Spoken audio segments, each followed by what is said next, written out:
This is one of about 2,000 trees that will be dropped off at the Royal Botanical Gardens as people discard their Christmas conifers. It's a program that's been operating since 1999.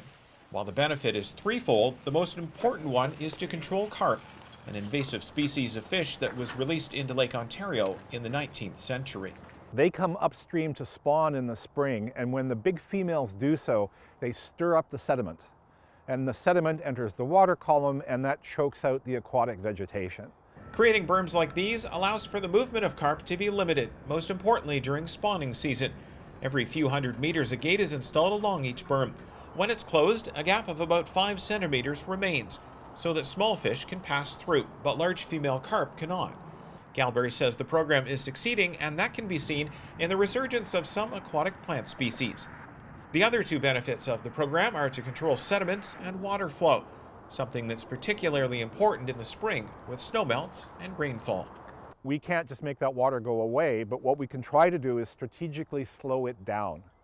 And so these barriers, these Christmas tree barriers, have one effect of slowing the water flow in the areas where they're set and directing that water flooding. So we'd love it if big pulses of that water were just directed straight back out into Hamilton Harbor.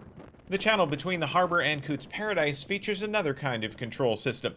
This fishway is mechanically operated to achieve the same goal. It works here because of the narrow passage, but would not be the best approach in Grindstone Creek, according to Galbraith. Here at the lower Grindstone Creek, the mouth of the creek is much broader than the Desjardins Canal. It would be prohibitively expensive to build a fishway here.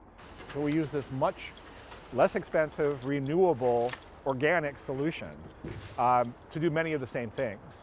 Galbraith says the long-term prospect for this program is that it will continue for many years to come, noting that the fishway would only become unnecessary if all the carp were completely removed from Lake Ontario.